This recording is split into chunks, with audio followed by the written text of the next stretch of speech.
Yeah, this one. If you grew up during the 90s or the Chat, early is it 2000s, actual there's an info on this or extremely not? high chance I want to that know you more about watched this. some of Dan Schneider's shows. It was like impossible to avoid him. It'd be like trying to dodge raindrops during a thunderstorm.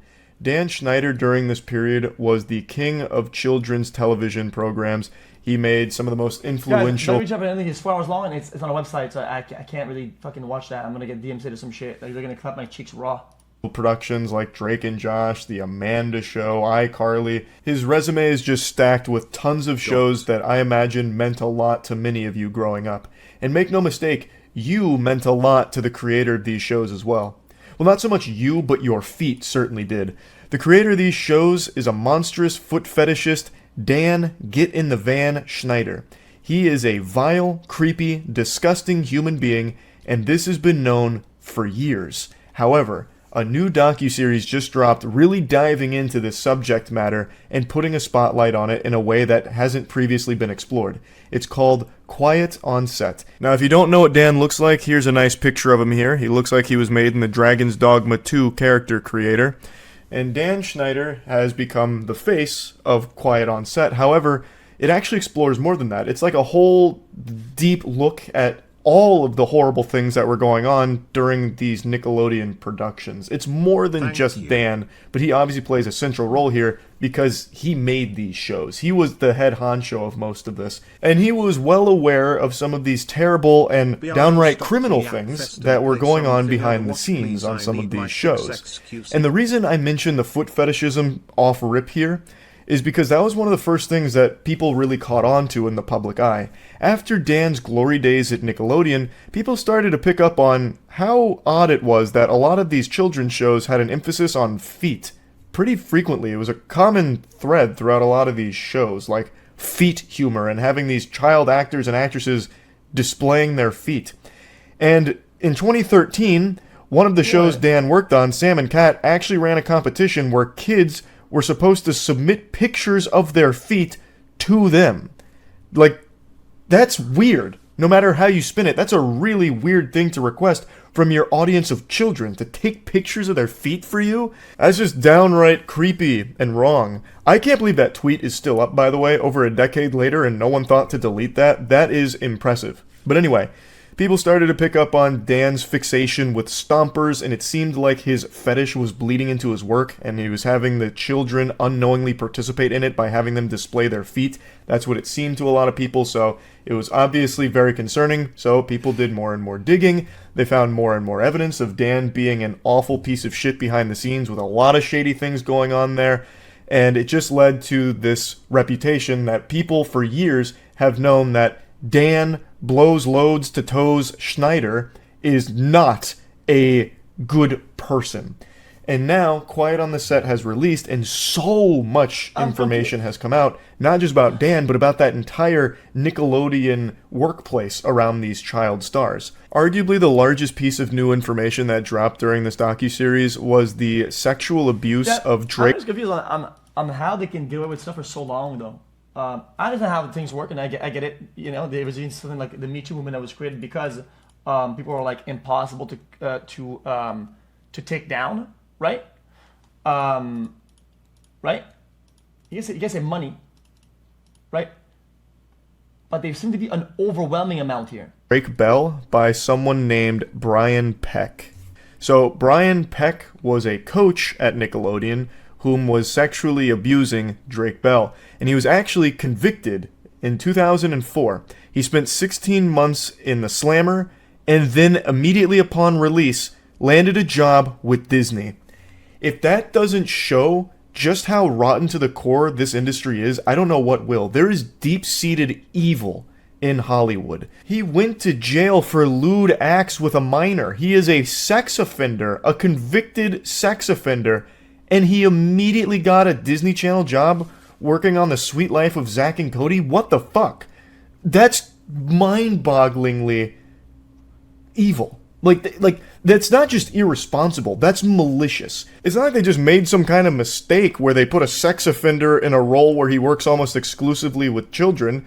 It's not like they made a whoopsie-daisy, they just happened to overlook that he's a sex offender. They knew. They would have to know, and they still hired him for that role regardless. That's scary. That's terrifying. They're actively enabling a... I mean, dude, chat, when on those lists, chat, isn't that like impossible to get jobs like almost anywhere, dude? But then to get a job at a pretty high position at Disney, I mean, dude, of course they knew. I mean, fucking sex offender to potentially prey on more children. Drake also described that when he went into court, Brian Peck had the support of some very powerful and familiar faces. There were 41 character letters written to the judge asking for leniency for Brian Peck. 41 letters of support from industry personnel that were trying to get a lighter sentence for Brian Peck, even knowing... I wonder how I would feel as a judge, chat. Guys, of course I'm not a judge, okay? But just as a person, this shit would annoy the fuck out of me. That, like, you're trying to do your job and trying to provide justice, and some people are just sending some fucking bullshit-ass letters of the display of character that I didn't ask for. I'd from be like, fuck industry you guys, personnel that were trying to get a lighter sentence for Brian Peck, even knowing that he is guilty of the crimes for which he is about to face the punishment, asking for a more generous sentence. These weren't just 41 pieces of toilet paper with nonsensical scribblings on it from nobodies. These were 41 character letters that were submitted by industry personnel, some of whom were high up on the food chain, so these things carried weight. And they're advocating for someone who is guilty of sexually abusing a child. Holy shit. They just viewed it as not a big deal, I guess. Listen, Judge, I understand Brian Peck diddled a child. Who at Nickelodeon hasn't? Are you really gonna throw him away or put him away and throw away the key for that? What about season 3 of Drake and Josh? What actually matters here? Let's think about that. Like, this is crazy to me. It almost stops being surprising learning that Brian Peck landed a job at Disney right after his 16 months in prison for this crime, because it seems like that entire industry just does not give a fuck about the safety of kids to begin with. So like I said, Quiet on Set isn't just about Dan Schneider and all of the awful things that he has done. It's about how awful that entire industry itself is. But once again, Dan Schneider does still play a large role in this docuseries, highlighting the bad workplace and environment that he would cultivate, the weird shit that would go on in like the writer's room and the way he'd treat some people, just a whole plethora of different bad stuff. And in response to all of this, Dan Schneider himself actually stepped out from the shadows, leaving his little gopher's hidey hole and addressing it head on in one of the most painfully scripted and staged apology video interviews I've ever seen. Hey, it's Boogie. I played T-Bo on Nickelodeon's iCarly. I got a chance to watch the Quiet on Set program, and I reached out to Dan to see if it was something that he'd be willing to discuss. I'm pleased to say that he said yes. Dan, how are you? I'm okay. I wonder if you'd be pleased to discuss this with the police. No, Chad, is there not like charges and stuff that's like like reportable or whatever? Isn't there like victims of this shit, motherfucker? Like, the interview is not conducted by a professional. It's conducted by a former actor in one of Dan Schneider's shows, and he is not equipped to handle something like this. This is the biggest load of baloney. Like, this is just some straight up fucking malarkey. There is no pushback from Boogie on anything in this interview at all. It's just strategic softballs designed to give Dan Schneider some kind of sympathetic PR win here, where he comes out of this looking better, where he comes out of this like not the bad guy. It's so deplorable that they'd even try something like this with a straight face. I think it is extremely transparent what this is, and I'm happy to say pretty much everyone saw straight through this. This did not give Dan Schneider the dunk I think he was expecting it to. This did not make him look any better in the public's eye. It actually just made it look even more sinister that he was able to, it seems, pre-prepare this interview to mitigate the potential fallout from the docuseries airing. Let's talk about the massages. Okay. Watching the content yesterday, it was disturbing. It was wrong. It was wrong that I ever put anybody in that position. It was the wrong thing to do. I'd never do it today. I'm embarrassed that I did it then. I apologize to anybody that I ever put in that situation. Dan, talk to me about the writer's room. Dude, what a scripted dog shit, dude. Just the way, dude, I hate to overanalyze this, but just the way the dialogue went, like, it wasn't even done with, like, saying what he was saying it, but then he stopped, because he knew it was going to get interrupted, and then this guy goes on to, like, Oh yeah, I really wanted to apologize about this. Like, ever put in that just, I don't know, situation. Dan, talk to me about the writer's room. From what I saw, not cool. No, and I don't mean to cut you off, but if I can cut right to the chase, let me just say, no writer should ever feel uncomfortable in any writer's room, ever, period, the end, no excuses. It starts with what's supposed to be this moment of taking accountability. Dan Schneider's just point blank apologizing and, holding himself accountable. Jack, how do you feel about shooting somebody with a gun at point blank and doing a double murder? It's not cool. It's not cool. It shouldn't have happened. For the sins of the past type vibe. Fuck. Except he's really not. Like, these aren't things that you just, hand wave away with, a simple apology. A lot of what was reported is, unforgivable bad shit. There's really no way of apologizing for the things that Dan Schneider has done and also been accused of.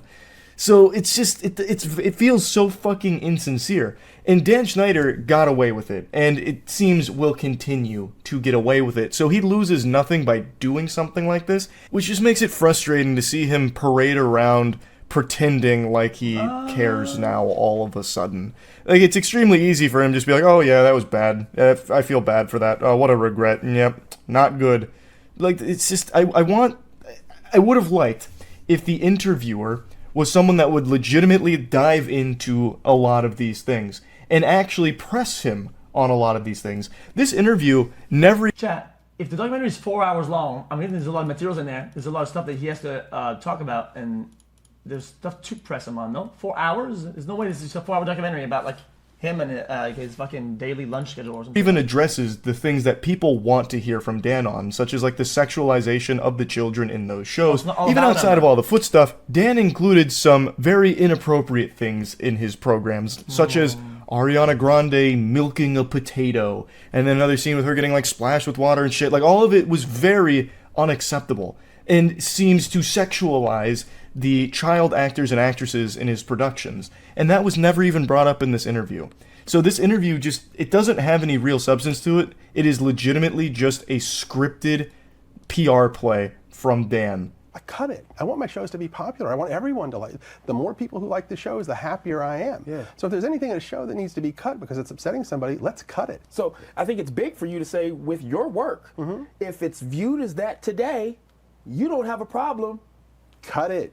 Cut it. That's a solution. The last thing I want to ever do is put any content in a show that's going to upset my audience and make them want to turn off the TV. Why would I ever want to do that? That makes sense. This was him addressing a question that Boogie asked about inappropriate jokes in there without getting too deep into the weeds, just a broad subject of some of these jokes have aged poorly and people look at them as inappropriate for a child audience. How do you respond?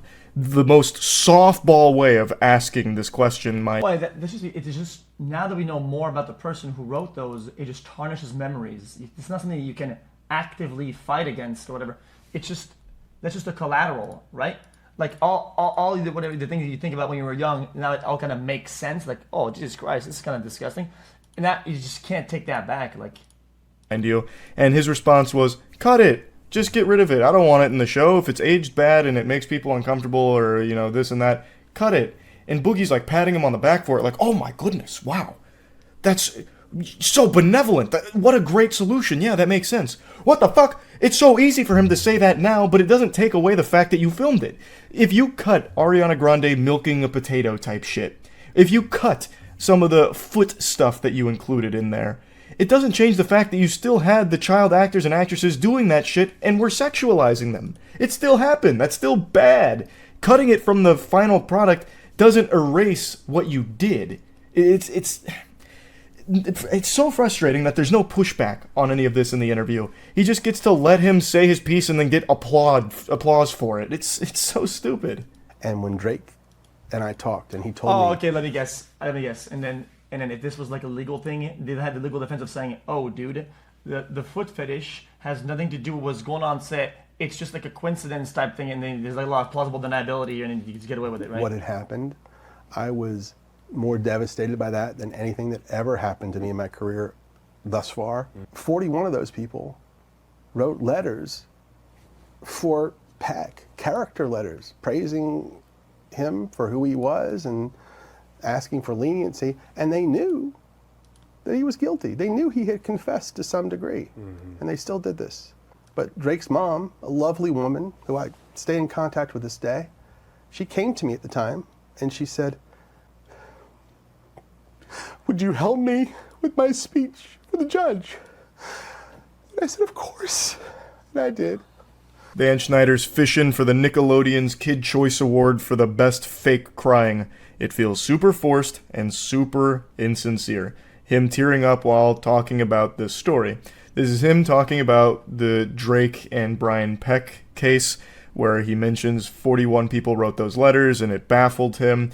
And then Drake's mom actually asked him to help her write her piece, which he did. And that leads me to a question of, if you knew all this, why didn't you back up Drake Bell?